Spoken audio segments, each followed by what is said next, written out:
My name is Sienna Hale. I'm 30 years old, a project architect in Seattle, and until last December, I believed that loyalty to family meant enduring whatever came your way. Bruised dignity, silence in the face of injustice, even the occasional cruel remark. But I never thought it would mean driving myself to the ER with a broken rib after my own sister attacked me, or watching my mother laugh as I reached for my phone to call for help. It was supposed to be a family dinner, just the four of us. The house was glowing with holiday lights, the kind of warm, curated comfort you see on Christmas cards. My sister Vanessa had just announced she'd been accepted into a prestigious graduate program. My parents were over the moon, champagne was poured, toasts were made. I said congratulations like everyone else, even though something about it didn't sit right. Later, I walked past Vanessa's room, still hers after all these years, and saw a rejection letter from that same university, crumpled in her trash. She hadn't been accepted, she'd lied. I didn't want a scene. But when she mocked my career across the dinner table, I snapped. Quietly, I said, "Are you sure we're celebrating something real?" Her eyes narrowed. My parents fell silent. What happened next didn't feel like a moment. It felt like a storm breaking open. Vanessa lunged. There was yelling. A crystal photo frame shattered against my ribcage. I collapsed, gasping. I said I needed help. My mother took my phone and said, "It's just a rib. Don't ruin her life with the cops." That was the moment. The fracture wasn't just in my body. It ran straight through my family. And from that night on, everything changed. I grew up in a town just outside Tacoma, in a house where silence was often louder than words. From the outside, we looked like the American dream. My father ran a successful construction company. My mother chaired the PTA and hosted wine nights with the neighborhood women. But inside those walls, the air was thick with a kind of unspoken contract. Vanessa was to be protected at all costs, and I was to be the one who made things easier. Vanessa was 2 years older and loud enough to fill a room. She was the kind of child adults called spirited, while quietly praying she wasn't theirs. She failed upwards, constantly. If she crashed my science project in 4th grade, I was scolded for leaving it on the table where she could reach it. If she called me names in front of guests, my mother laughed it off. Sisters tease, it's normal. It wasn't just teasing. It was chronic undermining. When I won an art contest in 7th grade, Vanessa ripped the drawing and smeared peanut butter on it. My mom told me not to make a big deal out of it, because Vanessa had just found out she didn't make the volleyball team. That was the rhythm of our house. Vanessa acted out. I absorbed the blow. Then my mother soothed her, and my father turned the page of his newspaper like it didn't happen. By high school, I learned to stay invisible. I buried myself in honors classes and learned to live without acknowledgement. I stopped hoping for fairness and instead chased distance. College was my first breath of oxygen. I went to the University of Washington on a partial scholarship and studied architecture. No one there knew me as Vanessa's sister. No one expected me to apologize for existing. For 4 years, I tasted what life could be like when you weren't cast as the problem. I made friends. I thrived. I met Alex, a civil engineer with the kindest eyes I'd ever seen. We weren't serious at first, but he respected me in a way that startled me, like I didn't have to work for it. After graduation, I landed a job with Lawson plus West, one of the best design firms in Seattle. I worked hard, earned the trust of senior architects, and eventually was put in charge of a small team. It felt like a dream, a quiet, earned dream. I got my own place in Capitol Hill, filled it with secondhand furniture and sketches taped to the wall. I was 30, self-sufficient, and still showing up to Sunday dinners out of obligation. That's the part I hadn't fixed. Family. Vanessa had moved back in with our parents after failing out of college. No one talked about the specifics. She worked part-time at a boutique gym, spent her evenings with high school friends who still lived in town. And rolled her eyes every time I spoke. I told myself it didn't matter. I had grown beyond caring what she thought. But every time I walked into that house, the air wrapped around me like old wool. Scratchy, heavy, suffocating. My mother would comment on how tired I looked. My father would ask if I was still drawing buildings, and Vanessa, she would wait, sometimes until dessert, to land the blow. Something sharp, like, "Must be nice to live in your little apartment, pretending your job matters." I swallowed a lot over those dinners, but I kept going back, partly out of guilt, partly out of that fragile hope that someday, maybe, something would change. It didn't, at least not the way I imagined. What changed was me. That night in December, the night of the assault, didn't come out of nowhere. It was the culmination of every unchecked slight, every silent dinner, every moment I was told to sit down, smile, and take it. And when I finally stood up, even just a little, the mask shattered. And with it, so did the myth of our family. December in Seattle is always gray, but that Sunday felt especially bleak beneath the blinking lights and artificial cheer. I remember brushing snowflakes off my coat as I walked up my parents' front steps, the box of peppermint bark under one arm, a bottle of Syrah in the other. I had good news to share. After just 18 months at Lawson Plus West, I'd been promoted to project architect, one of the youngest ever. The firm's senior partner, a notoriously hard man to impress, told me I had vision and steel. His words, not mine. I thought maybe, for once, my family might be proud. The moment I walked in, I knew I'd made a mistake. The house was glowing. Not just decorated, staged. The fireplace flickered. The table was already set, every place mat-aligned. My mother stood at the kitchen island, smiling like a politician. My father was pouring wine. Vanessa, my older sister, lounged on the couch in a soft green sweater and jeans that hugged her gym-toned legs. She looked up when I walked in, glass in hand, lips curled in that familiar half-smile. "Well, well," she said, "if it isn't the prodigal daughter." "I'm 10 minutes early," I said lightly. "Exactly," she muttered, loud enough for only me to hear. My mother swept over and kissed my cheek. "Perfect timing," she sang. "We have a little surprise tonight." They hadn't noticed the wine in my hand, or the gift bag, or the tight excitement I carried in my chest. Dinner started with my mother bringing out her signature roast chicken and 2 sweet cranberry salad. We sat. We passed plates. We exchanged shallow updates. And then the announcement. "To Vanessa," my father said, lifting his glass, "for being accepted into the Western Shore MBA program. Full ride, top 5% of applicants." My mother practically glowed with pride. Vanessa beamed, chin high, sipping from her glass with a perfect blend of smugness and modesty. I blinked. She had never mentioned applying to grad school. She'd dropped out of college 5 years earlier after flunking business math twice and nearly failing English comp. Since then, she'd bounced between part-time jobs, gym memberships, and bad Tinder dates. But now?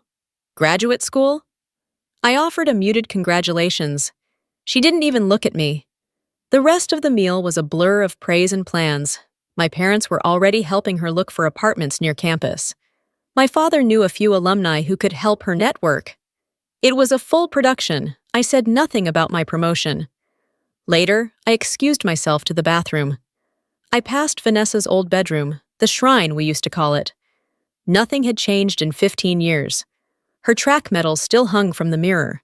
Her varsity jacket draped over the desk chair. Her name carved in glitter stickers on the door. It wasn't the curiosity that stopped me. It was something else. A reflex. The door was cracked open, and in the trash by the desk, I saw a thick envelope. College logo, red ink. I glanced. That's all. It was a rejection letter, from Western Shore, dated 3 weeks prior, application incomplete, GPA below threshold. I stood there, frozen. In that moment, I didn't feel triumphant or justified. I felt sick. I wanted to believe I had misread it, that maybe there was some mix-up. But deep down, I knew. She had lied. When I returned to the dining room, Vanessa met my eyes. Her smirk faltered for just a second. She knew. Back at the table, dessert had been served. My mother's store-bought chocolate torte, placed like a peace offering on her antique china. Everyone was laughing, talking about Vanessa's comeback story. I hadn't spoken in nearly 20 minutes. That's when my father asked, "And you, Sienna? Still sketching parking lots?" I opened my mouth. Vanessa beat me to it. "Probably still in that little apartment she won't stop redecorating," she said, with a chuckle that wasn't remotely playful. "You know how she gets with her nesting projects." My mother chuckled softly. "She's always been that way." I don't know what came over me. I didn't yell. I didn't accuse. I simply said, "Are we sure we're celebrating something real?" The silence dropped like a curtain. Vanessa put her glass down too hard. My mother's fork froze in midair. My father stared at me. "I'm sorry?" Vanessa said, her voice cold. "I passed your room earlier. I saw a letter from Western Shore. A rejection, dated last month." Her face darkened. "You went through my things?" "It was in your trash," I replied. "And no, I didn't touch anything." She stood up so fast her chair scraped the floor. "You couldn't let me have one night. One damn night." I just wanted honesty. "You've never wanted that," she snapped. "You just want to be the favorite. Always have." My mother's eyes darted between us. My father sighed. "You're drunk," I said quietly. She reached for the nearest object on the sideboard, a framed family photo from our last trip to Yellowstone. Before I could blink, she hurled it at me with full force. The edge of the frame slammed into my ribcage. I doubled over with a scream I couldn't contain. The pain was instant, sharp, electric.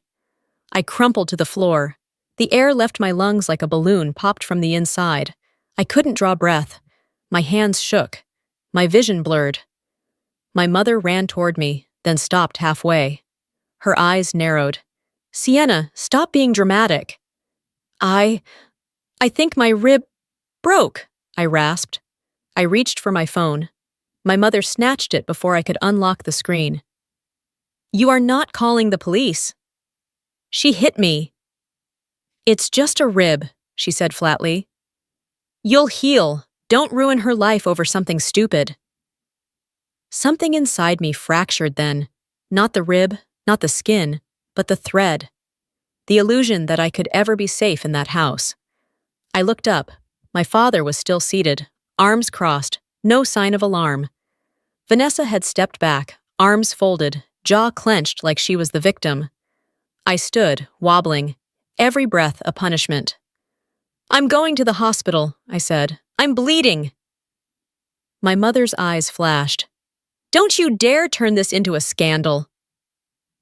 "I'll drive myself," I said, dizzy but resolute. Outside Emie, Oxai, the wind cut through my coat as I fumbled for my keys. Each step stabbed my side. No one followed me to the door.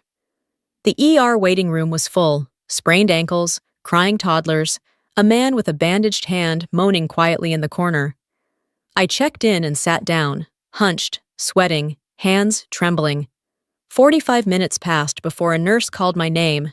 The moment I said I was hit by a photo frame, things moved quickly. X-rays confirmed the fracture. There was no lung puncture, just deep bruising and internal bleeding. The doctor was kind but firm. "This wasn't a fall," he said. "You were hit hard. Do you want to talk to someone?" I shook my head. It was my sister. A nurse named Janine came in with a clipboard and a small pamphlet. "We see this more than we'd like," she said softly. "Especially this time of year. Siblings, partners, adult children. It doesn't matter. Abuse is abuse." I cried then, deep, ugly sobs I couldn't control. Janine gave me tissues and a quiet space. Before I left, she handed me a printed discharge summary, pain meds, and a card with support groups and legal resources. "You don't have to decide anything tonight," she said, "but you should know you're not crazy, and you're not alone." I nodded. I wanted to believe her, but all I could feel was numb. Mara picked me up an hour later. She didn't say anything when she saw my face, just helped me into the car and drove me home. At my apartment, she made tea, sat beside me on the couch, and waited. When I finally spoke, when I told her everything, her response was quiet but certain. "You have to report this." I hesitated. She's your sister, I whispered. My mom, she'd never forgive me. And she didn't forgive you when you were bleeding on her carpet, Mara said. That's not family. That's a cult of protection around one broken person. I stared at the tea in my hands. My fingers shook. I don't want to be alone in this. You're not. 3 weeks passed. The bruises faded, but the pain lingered. Not just under my skin, but deep in the space where trust used to live. What hurt most wasn't what Vanessa did. It was what my parents didn't. They didn't check in. They didn't apologize. They didn't ask if I could breathe. My mother messaged, "Let's not drag this out. It was a difficult night for everyone." My father texted, "Vanessa made a mistake, but you're making it worse." Vanessa wrote, "You always needed to feel like a victim. Now you got what you wanted." They weren't worried about the truth. They were worried about perception. As long as the story stayed quiet, it could be rewritten. My therapist, Dr. Ayers, saw it clearly. "You've stepped outside the narrative they need you to play," she told me. Now they're panicking. With her guidance, I wrote a letter, measured, direct, and final. "I was assaulted in your home. You refuse to acknowledge it. I'm not cutting ties, but I am drawing boundaries. Until there is truth, there cannot be relationship." I attached hospital records, photos, and copies of their texts. I mailed it certified. No reply. Only silence, and then a voicemail from my father. "You've changed. This family used to be private."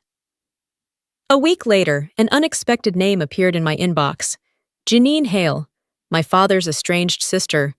I'd only heard of her in muttered half-stories. Emotional, rebellious. Cut ties with the family years ago.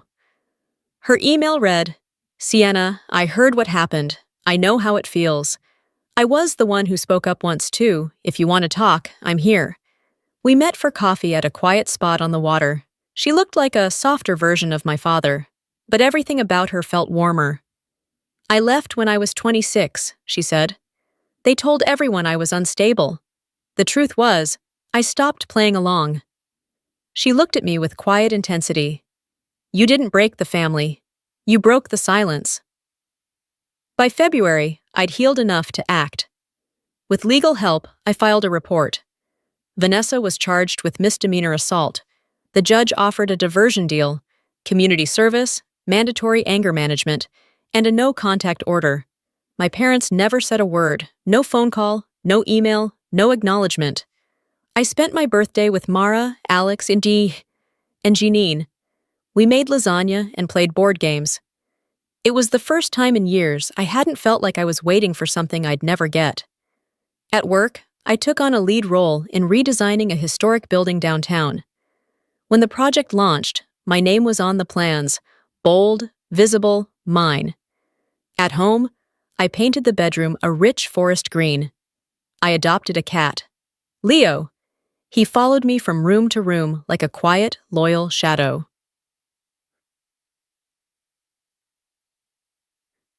In early June, Vanessa's therapist reached out. She had completed most of her court-ordered program and asked if I would agree to a supervised meeting. I didn't answer immediately. I needed to know I wasn't going for closure or absolution, but for clarity, for myself. When I said yes, it wasn't for her. It was for the part of me that needed to know I could sit across from her and stay standing. The meeting was held in a neutral office. A mediator was present. Alex waited in the car. Vanessa entered first. She looked smaller, thinner. She kept her eyes low. She spoke softly. "I don't expect forgiveness, but I wanted to say this. I remember the sound when the frame hit you. I see your face in my dreams. I was angry, but not at you, at myself." She swallowed hard. "You were everything I pretended to be, and I hated you for it. That's on me. I'm sorry." I waited. Then I said, "You can't undo it. But this, owning it, is more than anyone else has done." She nodded. No excuses, no manipulation. I left lighter than I arrived. Today, my life is quieter, but real. I don't see my parents. Their absence used to echo. Now it just confirms what I already knew. I wasn't loved for who I was. only for what I tolerated. But I am loved. By Alex, who still smiles every time I walk into a room. By Mara, who checks in even when nothing's wrong. By Janine, who reminds me we're not born into truth, we create it. I still grieve. That doesn't make me weak, it makes me human. I grieve the parents I wanted, the sister I wished for, the childhood that could have been different. But I also celebrate what I have now. Peace, truth, breath, the rib healed. But what really mattered was that I finally learned how to breathe again.